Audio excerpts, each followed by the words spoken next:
Hello, welcome to Citizen Tarot.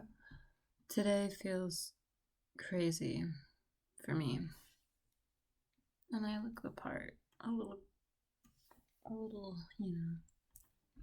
all over the place. But I'm gonna do a little reading, really quick, a little reading. I'm gonna start out with this book, "Feelings Buried Alive Never Die." It's similar to "The Body Keeps the Score," if you've heard of that, but it's like the idea that your body holds on to various like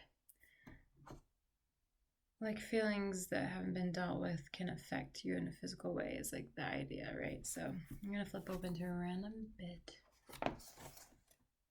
Okay.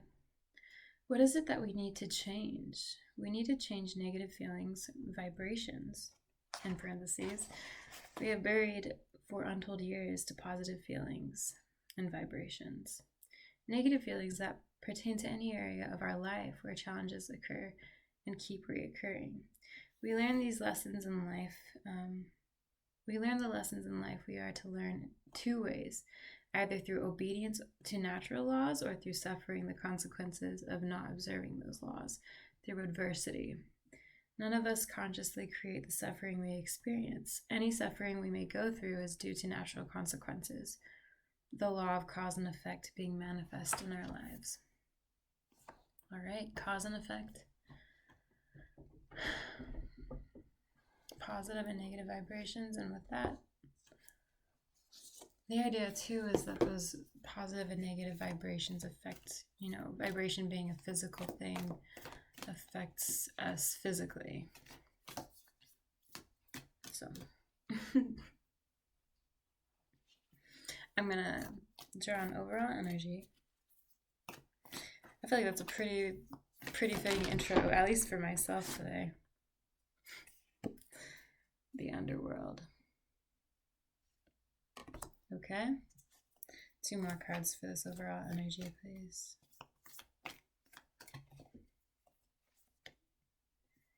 The Forest. And the Healer.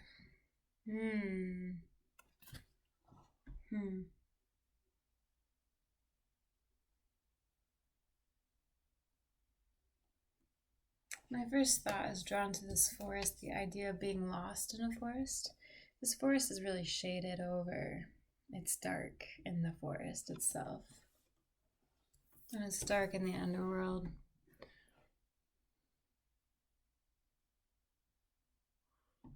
And sometimes we get lost in this energy, right? This underworld darkness, kind of mysterious, perhaps even dangerous place to dwell in. Where we're exposed to the elements, right? We're kind of at the mercy of our environment, at the mercy of our environment. If we haven't prepared ourselves properly to be sheltered or have the tools we need to get back up. But I love this being in here, right? This brings up like Chiron energy. Chiron is the planetary ruler. It's considered the wounded healer, right? So it's like something painful that is used to transmute pain, take the negative vibration and turn it into positive vibration, right? Okay, so how do we do that? Let's get into how we do that. Excuse me. This is a really random thing to sit down and do this.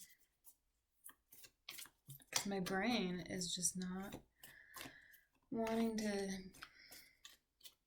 It's just, all over the place today. But I have noticed that a lot of people are feeling that way today, so I'm doing this because I feel there's this collective energy going on. It probably has a lot to do with the astrology. We have the 4 of Wands that flipped over. Environment, once again, right? This is a joyful environment, or at least it presents as such. Tell us some more. 9 of Wands.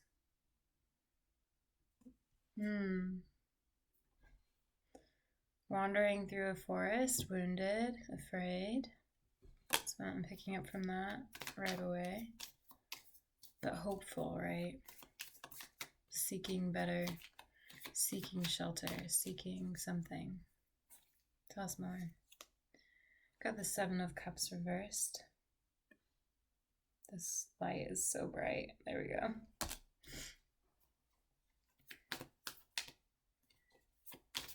Tell us more. The Strength card reversed.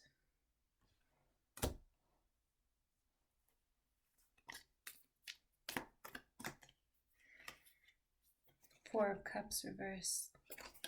All right. I'm going to read into some of this right now. So we have this 9 of Wands.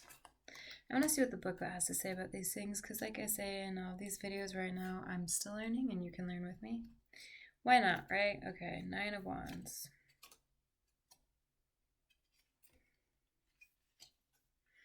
Even in the face of adversity and exhaustion, you stand tall and strong. You are resilient, persistent, and ready to do what it takes to get to the finish line. Keep pushing. You are so close. Don't let others get to you. Then you have the 7 of Cups in reverse. These are choices, but what is the 7 of Cups in reverse?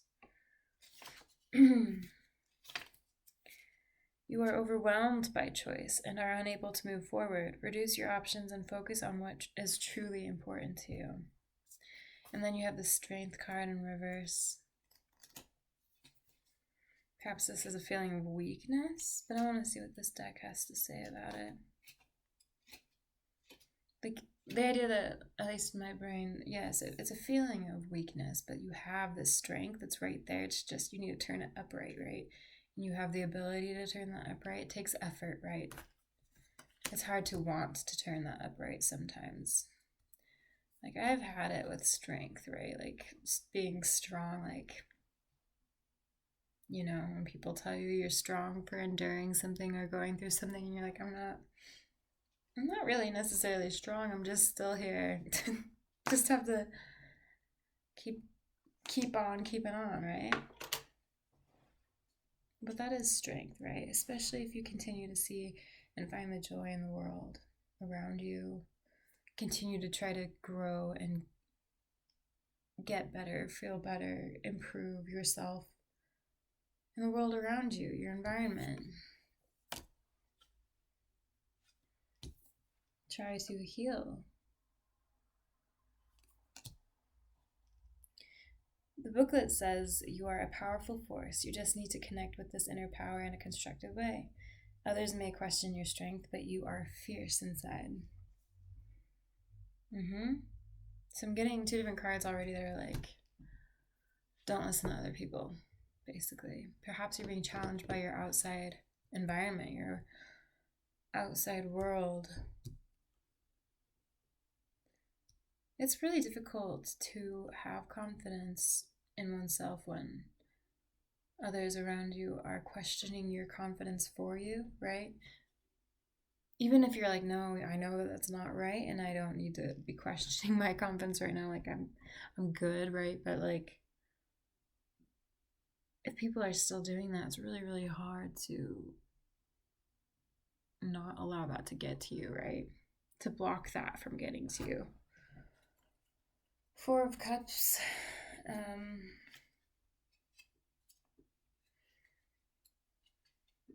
Offers and opportunities are flowing to you, but for now you're saying no. Contemplate your next step and focus on what is important to you. Yeah. So there's an outside influence coming in to try to influence you to change what you're doing. Goes against maybe what you feel about yourself. Maybe it's confidence. Maybe it's like a direction that you feel inclined to take and hopeful about, but people are sort of trying to, like, it's like they're squashing that hope, or they're trying to, and you have to kind of fight to like prevent them from doing that.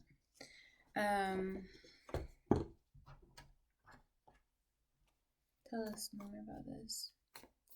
We should know more. These two. Okay, we have Temperance in reverse.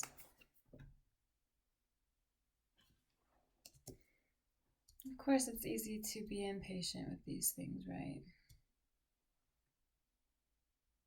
Especially when they're so pressing and they hurt. They can hurt, right? They hurt. Five of Swords. This is the energy of being pitted against another person.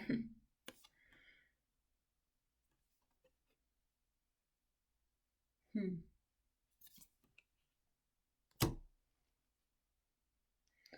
going to read what the book has to say about those two.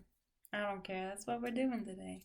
And if this helps you, it helps you, right? We're all here sharing this energy, I think. Temperance in reverse. Center yourself and come back into alignment with who you really are. Focus on your own inner peace and not what's going on around you.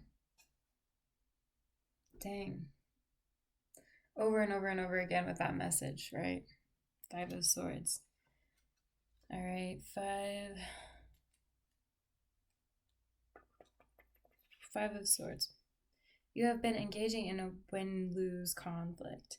Trust has been broken and you feel that you are acting in competition with others rather than in collaboration. Look for common ground or seek forgiveness to move forward.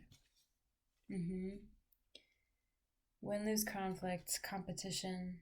You know, the other thought that I'm having with this right now is the news has been pretty rough, right? For like a while. Continues to be. We see that hard things happen in the world. We're moving into this, Pluto is moving into Aquarius. Aquarius is the sign of like the whole, the collective, the group, right? How can we build a utopia? The most likely kind of utopia. What is best for everyone and not just for the 1%, for example, or like the few. What's good for everyone? What can we do to heal the world and involve everyone in that healing? Treat others equally, give people their rights, right? We see so much of that taken away right now from different groups around the world, from different minorities, from different sexual orientations, from all sorts of things, right? We see war and tragedy.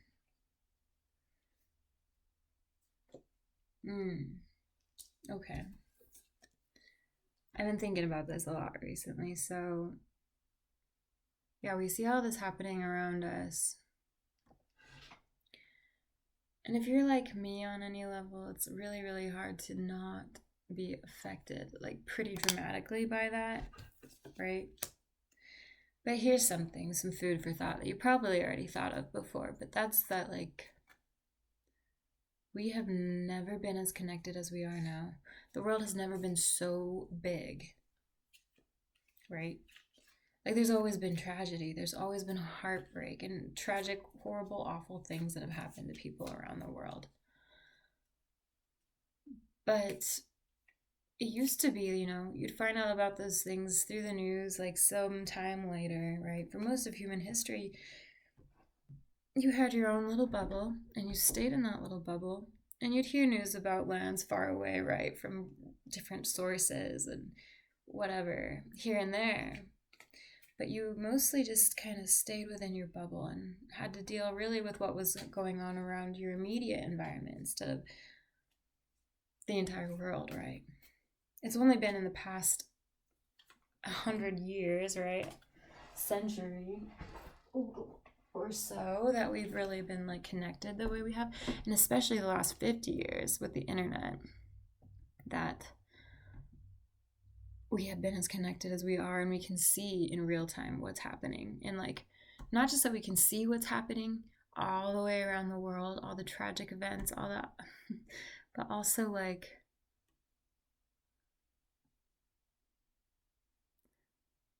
feel as though we should be doing something, right? There's this sense of being, I need to help, but there's nothing I can do, small little me, to help. And it's so really very easy to get stuck, and I keep dropping cards, to get stuck in this need to help, right?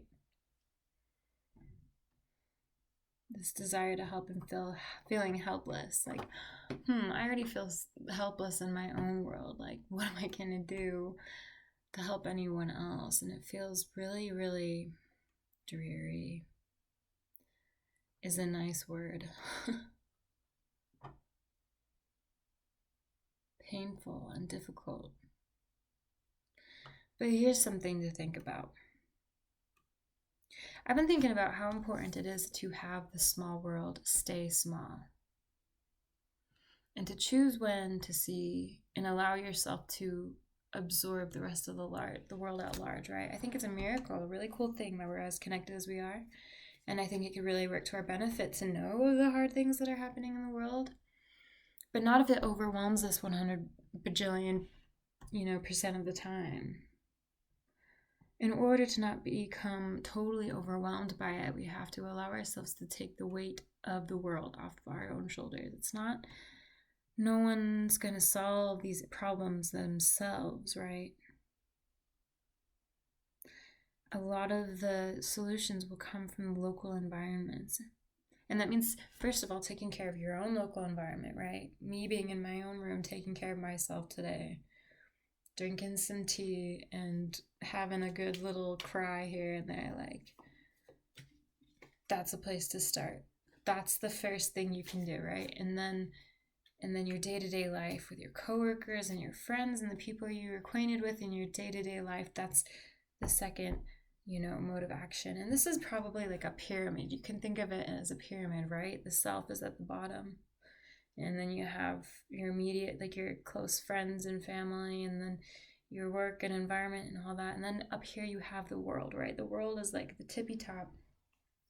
We can get there, and I think that's a really cool thing about the internet. I think that we have a lot, we can find a lot of hope in being as connected as we are. Or we can allow it to destroy our hope, right?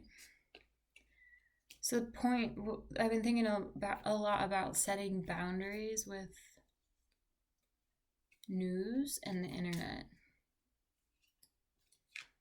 And to me, that might look more like I can't,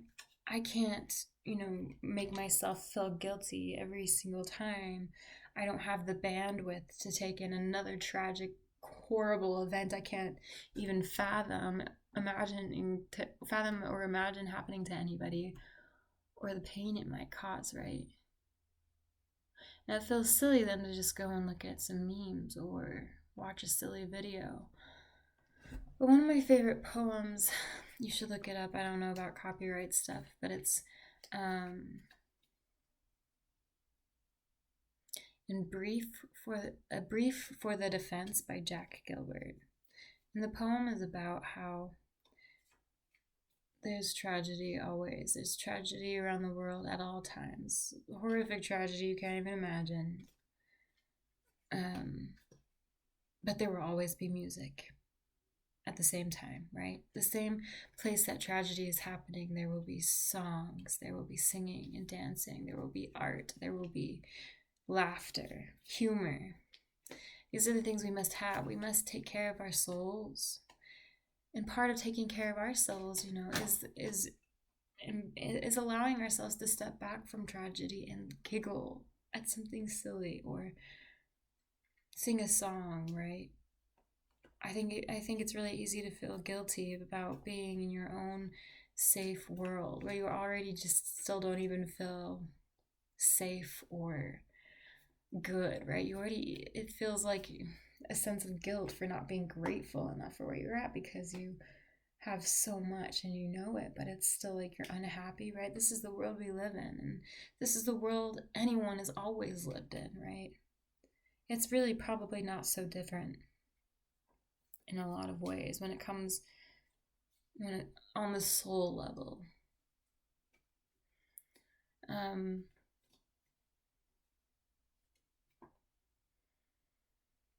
So allow your world to be small.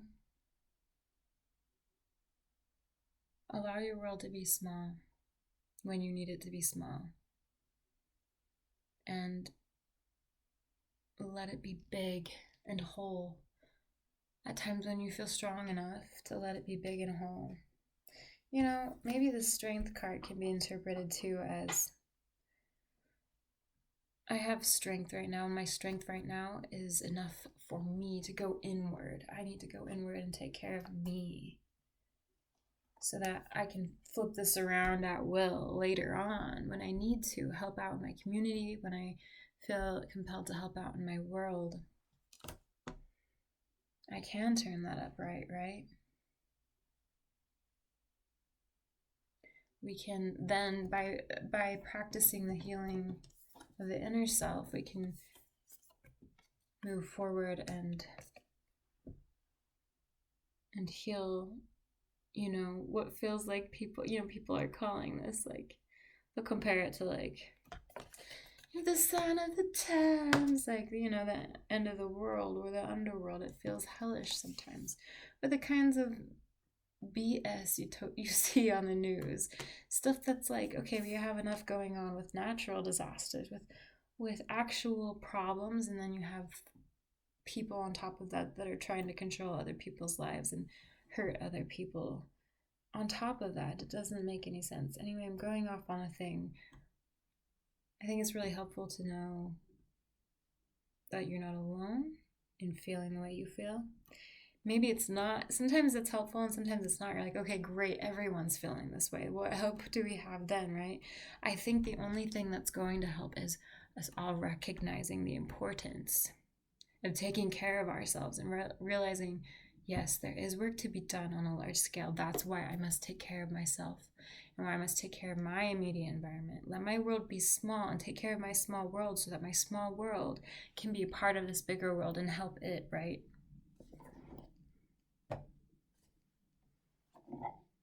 We can use the things that sometimes hurt us to actually help us. Turn these bad vibes into good vibes, right? I'm going to give us 3 action cards, please. Uranus.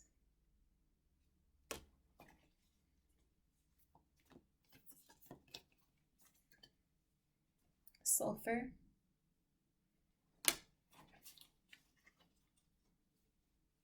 And I keep dropping cards today.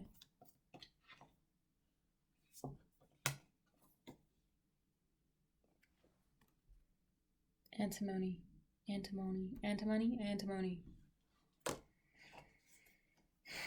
Before I start spouting out what I think about this, I'm going to... I have to look at this. What's it called? Book. The guidebook that the artist made for this. For antimony, because it's been a bit since I've drawn that card.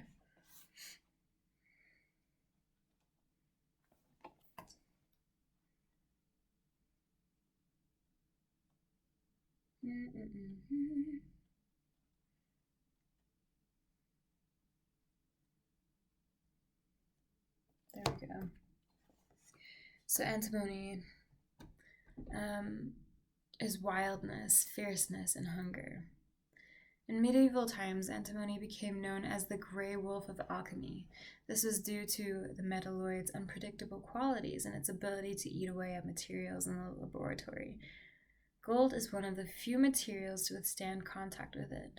For these reasons, the card must be read with delicacy. On one hand, it represents the wild and free spirit that longs to express itself in the world. On the other hand, it represents a fierceness that can only turn destructive or corrosive at the drop of a hat. This message here is clear. Channel the Grey Wolf's energy toward creativity. Challenge it to come out of the shadows and express itself. This is perfect. Embark on a creative project or adventure that's calling you, rather than focusing on why you can't. Once you begin, don't quit. The Grey Wolf responds to respect and not repression. Well, that's just very perfect for, you know, Pluto moving into Aquarius, because Aquarius is also this planet. I mean, the sign of the whole right of utopia, but also revolution. We're changing things. We're changing things. We're changing these bad vibes into positive vibes. That's what we're here for. And that's what this antimony is about. To take these really difficult feelings that we're having on a scale that probably throughout all of human history, people haven't really experienced before the past 50 years, right? Being this in the know of what's going on all the time, seeing it with your own eyes on TikTok or whatever else, YouTube, whatever else you're observing these things through. That's insane. We're not evolved. We are not evolved to handle that. I think about that a lot. We beat ourselves up and get so depressed about these things. But we are not evolved. Like, this is not natural for us to be this in the know of what's happening on a large scale, right? So the trick is to use our anger, to use, it says it responds to respect and not repression. There's a lot of repression happening outside of just natural disasters and hard things like that, right? Then there's repression. And instead of repressing our power, letting our power, our own self-power, be repressed by these hard things around us, we will use them to create whatever that means for us, whether it's an actual creative project, maybe that's service, maybe that's whatever it is in your immediate and the next immediate and the next immediate environment, something that will have a sort of domino effect of energy, positive energy in the world, something that flips energy, right?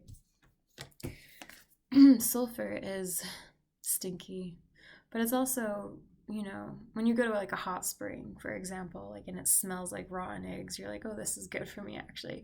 It almost is a sort of a pleasant smell then, because you feel it's minerals, right? You consider it as like, this is healthy for me, whatever. I don't actually know the science behind that. I don't even know if that's true. But for like 5 bajillion ever, people have been going to hot springs to heal. But the hot springs smell. But it's allowing oneself to bathe in this smelliness in order to allow these minerals to heal us, right? Allow the water is associated with emotion, to dwell in the stinky, smelly, emotional waters that will heal us. We must do this because Uranus is here. Uranus is the planet of abrupt change. It's the planet of it's like got this jolt, lightning bolt kind of energy. So these are big events, right? This could be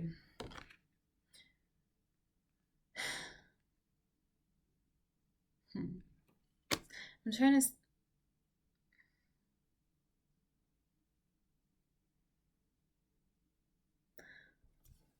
no, this is what I'm here for. For example, Uranus, was it February 2nd? Or 5th? I think it was the 5th of February. When we had the Leo full moon, there was a lot of crazy energy happening. And we had, I watched an astrologer that I really like watching talk about how this, Uranus is often associated with earthquakes, and the specific degree that I was moving into in aspects with these specific other planets it was an aspect with, in the houses and signs that it was in, might contribute to an energy that might contribute to activity like that, like an earthquake or like some big massive event that's pretty destructive and hard to deal with, something that shakes you, causes a tower moment, a lightning bolt kind of event. And it happened. That then it happened. There's that massive earthquake, and that was crazy to me. And maybe I shouldn't have said that, but I also feel like that's kind of why I want to do this, and also just study these things in general, because if there is evidence there, which there seems to be evidence there, we should be made aware of it and be teaching one another of it, right? It's not saying that this necessarily caused it, but the energies were such that something like this could be more likely to happen throughout history when the planets got together in a certain way. This aspect of Uranus, this lightning bolt energy, is really active right now. And with Pluto, the planet of death and rebirth and transformation, moving into Aquarius, the planet of revolution and uprising and technology and building a utopia and making sure everything is fair for everyone, right? As much as that's possible, why can't it be possible, right? With a lot of good work, hard work, and good intention, right? Then we can make it happen. So this energy can be really, really helpful. But it shakes things up. That's the whole thing. And what's happening in the energies right now, it's really shaking things up. And I also think that's probably why I feel crazy, like just so shook up right now. And I know that a lot of people around me do also. It's really strange how that happens, right? We all seem to have similar things going on. Sometimes, like, I don't know, that's what kind of this channel is about. I want to study that. So if this makes sense to you and you're also having a weird day, please leave a comment about what you're experiencing, because I am collecting these stories. My makeup's all weird because I was crying earlier, and that's okay. That's okay. I don't care. But I'm collecting these stories so that I mean, it's really something that I want to study, and it's not something like really study. I hope to build this up enough to start getting real data that maybe others might, if there is a trend here with these energies, with things of a spiritual nature, right, that science has not looked into for a long time, because science was blocked by religious belief and spiritual belief for so long from advancement. Of course, it's going to be bitter, but it's time to come out of that bitterness, especially in the age of Aquarius. And I'm rambling on, but I'm collecting these stories. So please let me know what your day was like today, March 1st, 2023. Good gravy. I guess this month is supposed to be pretty wild astrologically, and I think this is part of it. We're starting to feel it, but I mean, we've also been feeling wild stuff for a while now anyway. Please share what you're dealing with on this day or whenever you watch this video, because I also feel that this synchronicity thing, it's timeless. So if you run into this and you're having a weird day the day that you see this too, let me know what day that is and tell me what your story is also. That'd be helpful. Okay. So yes, taking steps forward. I like this as an action card, because this isn't just something that happens to us, this crazy abrupt like tower energy, but it's also something that we can embody, right? And should and must embody in the age of Aquarius, where we are reforming institutions and societal norms and whatever it may be, so that people can be more free. And that includes the collective, right? That's the collective and not just the few, right? So we have to embody this Uranus energy, ready to be this lightning bolt energy, but that energy totally infused and inseparable from this healing energy, right? The intent is to heal. Snakes are really interesting because they are symbolic of, you associate snakes with like lies and deceit, with Satan a lot of the time, right? In Christian mythology or whatever however you want to categorize that. If someone's lying to you, call them a snake or whatever, right? But it's been since ancient times, associated with healing, which the story of the Garden of Eden in and of itself, of Eve partaking of the fruit, is a healing thing, right? It brings her out of the darkness of not knowing, and helps her to then learn and grow. That was the first step, right? That is healing, but healing comes through hard things, right? Making tough decisions and dealing with tough things. And that's what this is about, this healing in conjunction with this Uranus energy, embodying the energy of the lightning bolt and dwelling in what smells. Something that isn't pleasant for the benefit of our souls, for the benefit of our health, not only individually, but also collectively. Those are our action items, and that's really perfect. This is how we're going to turn those bad vibes into good vibes. To heal, right? This whole book, the book I showed you, I have all my cards, all my cards on it for some reason. This book is all about going inward to explore how one's body and physical body might be affected by these emotional things. And maybe that's something to think about too. All of these physical institutions and injustices and hard things that are happening in the world, what might they be associated with on a collective, emotional, intelligent level, right? Where are we? Yeah, I'm rambling on about this, but I want to share one little thing before I really close this out.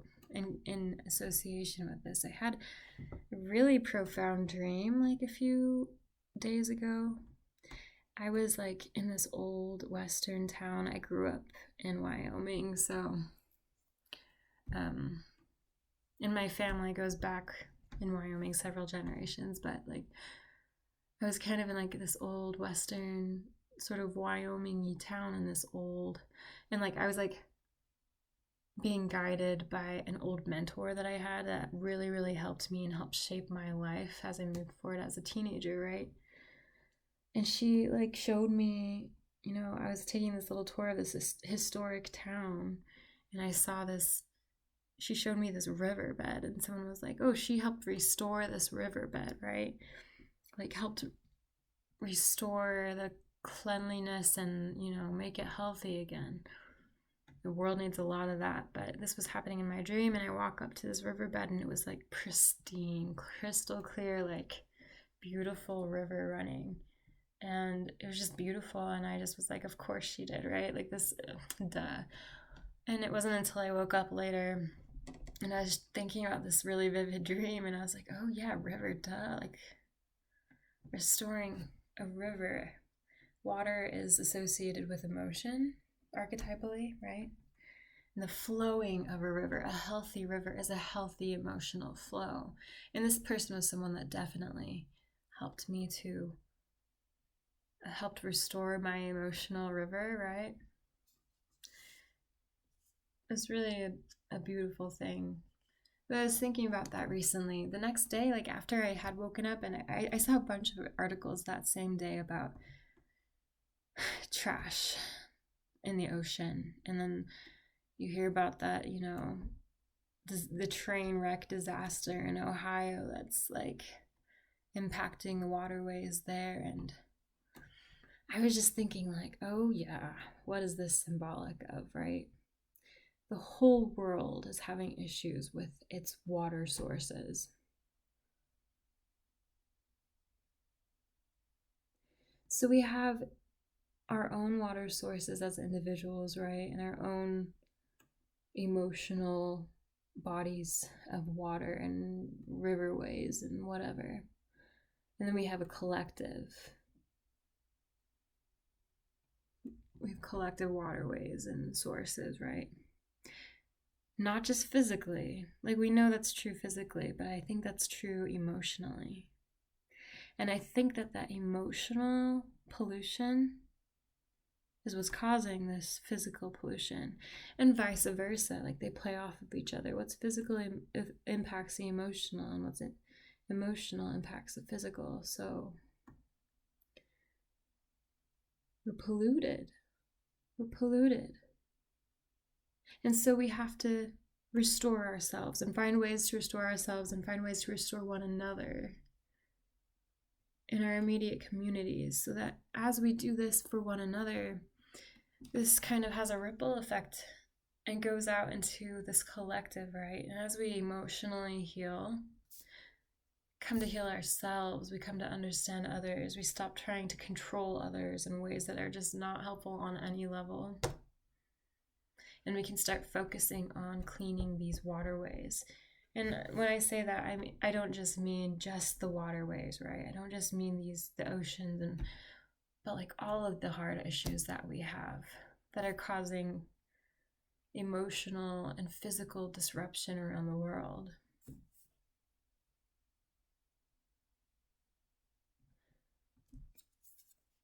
So we are embodying these energies.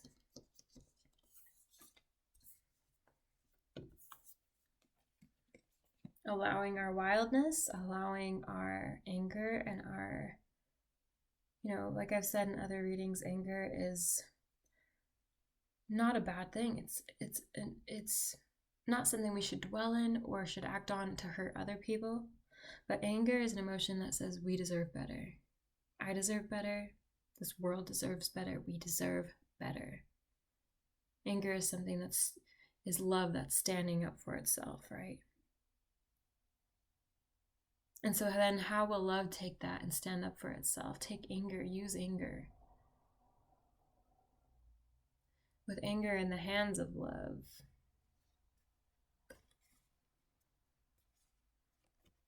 Time to get down into the stinky stuff and transmute all that painful energy in the world into something that can heal us. I like this forest card in here too, because this always reminds me of the forest for the trees kind of term, right? Seeing the forest for the trees. We see all these, it's perfect. We see all these problems around the world as their own things, and in lots of respects they are, right? They seem so detached from one another, right? How can this ecological disaster over here be so associated with this crazy bill that people are proposing in order just to control someone's life just because they don't like it, right? Whatever. They are connected. Got all these problems, all these issues, all these trees, but we're starting to see the forest for the trees. And as we heal our waterways, as we heal our world emotionally, perhaps we can heal our environment physically, heal our forests, heal our oceans.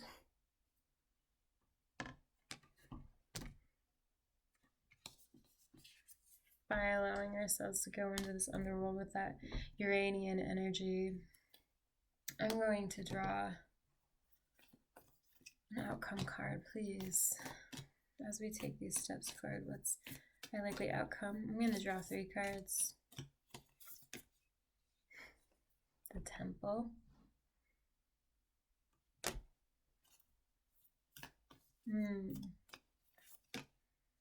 The Desert.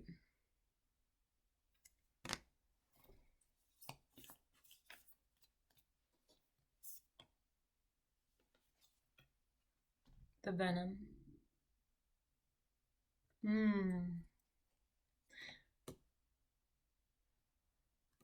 Venom can be used to make anti-venom, right?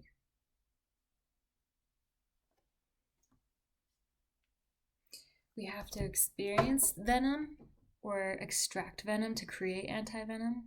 And we're experiencing that venom. We have been for some time. Throughout history, people have. And there's been so many instances where people have taken this venom and created the antidote with this venom, right? It's not always a pleasant process by any means. It's usually pretty difficult. It's got sharp teeth. We have to reach into the mouth of the beast to extract it. But by doing so, we can create an antidote that will help us to heal. Then we have the temple here. I really like that this card is green. It's got plants growing. This is believing in ourselves, believing in the future.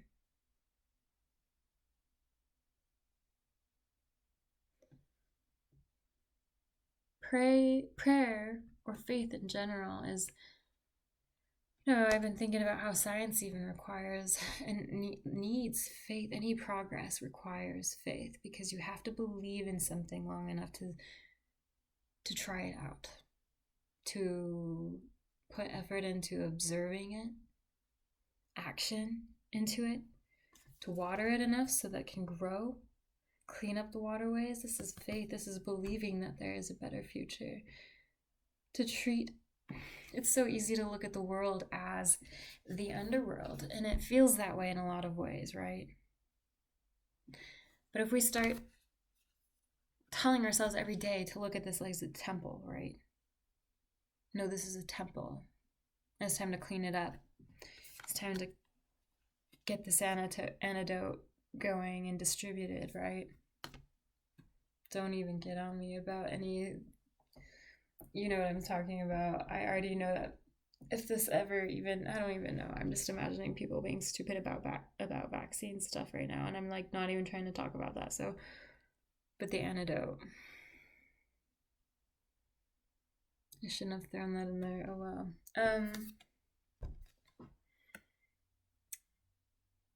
But maybe I should have, right?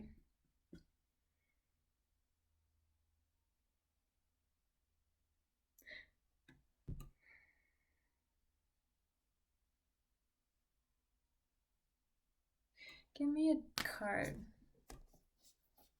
that'll help us understand our differences. Because something I've been learning from my own studies a lot recently, there's this book called The Wisdom of Crowds by James Surowiecki, I believe. And it's the whole idea that the collective knows, right? Like the group knows better than even the most educated expert. And it's because the group involves the amateurs, or even those who are totally inexperienced, or they don't have a classical understanding or traditional or normal understanding of certain concepts. They're needed as part of the group in order to come up with the best possible solution to a problem. It's a scientific thing. There's like been a bunch of studies on it. The group knows.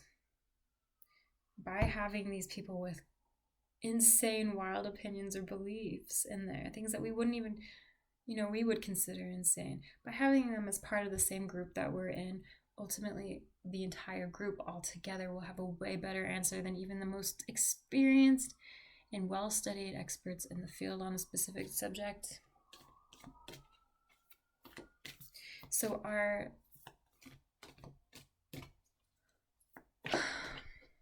the difference of our opinion and our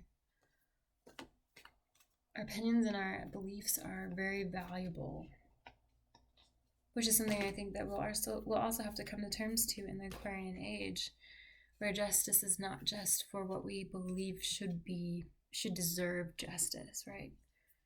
Is worthy of justice. But that all of these things have a place, and as long as they play well together and are served well and correctly, it's a beautiful thing. It can be a really beautiful thing.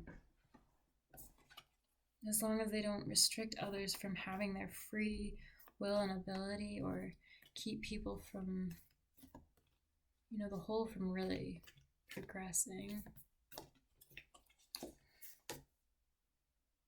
The Shadow. This is the card we've been given. Oh, the Eternal Child flipped over too. These are the cards we've been given for the, for the collective energy, as far as like understanding the importance of our differences, right? As we move forward and extract this venom and with this Uranian energy, it's important to know there's not just one way to do it. There's always a shadow. And that shadow is really, really important, right? There's the light and the darkness, but there would be no light if there were no darkness. Therefore, you have to have truth and untruth, but they have to, you know, perhaps it's our language itself that isn't really able to capture, right? Maybe we shouldn't just say truth or untruth, but we can say, excuse me, we can say more right-leaning or left-leaning, but I don't even like that because it already has established, but more, what are colors that aren't? More blue and more yellow. They're opposite on the color spectrum, right? So we have more blue-leaning perspectives and more yellow-leaning perspectives.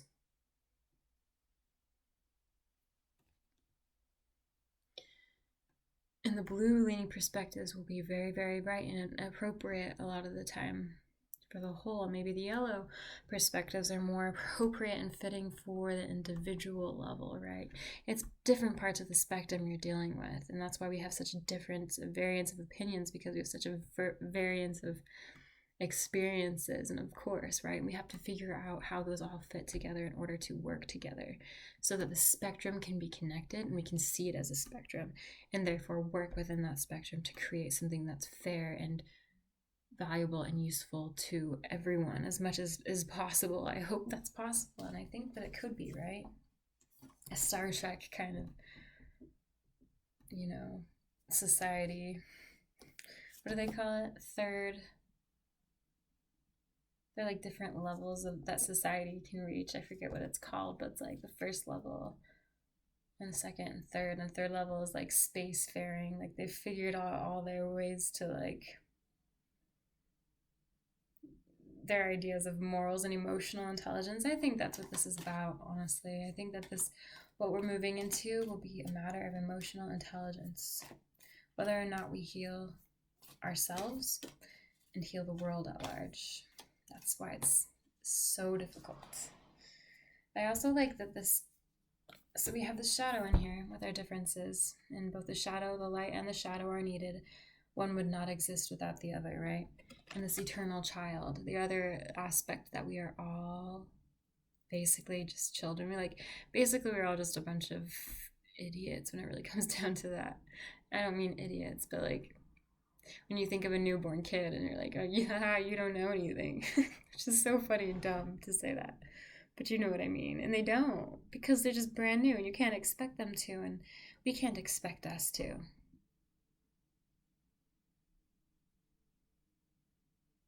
Maybe after, however many millennia of years forward, right, we can, after we've used technology to really compile our data, and there's a way to really compile it in a way that we can have this built-in emotional intelligence. I don't even know if that's possible though, because the experience of life is what gives that emotional intelligence to us, that worldly intelligence to us, our own experiences. That's why we have such a difference in opinion. So to remember to see everyone as this eternal child, learning and learning and learning. We have really no idea what's going on. No one does. So don't believe anyone who says that they do, right? Not 100% at least.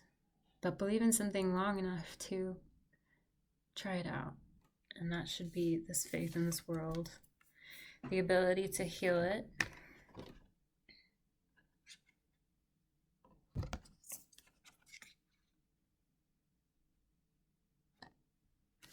There's one more card we haven't talked about, which is this desert card. We have this hand reaching out of the sand in the desert toward the moon. The moon is representative of the unseen or the hidden. It's also the ruler of emotion. It rules Cancer, the sign of Cancer, which is emotional. It's a water sign. It's all, and the moon, controls the tides, and it's, if you look at anything having to do with the moon, you already know these things. It's associated with emotion. We have this giant hand reaching out of the desert that we have been in of emotion toward emotional intelligence, toward learning how to deal with these things. so that we can find water.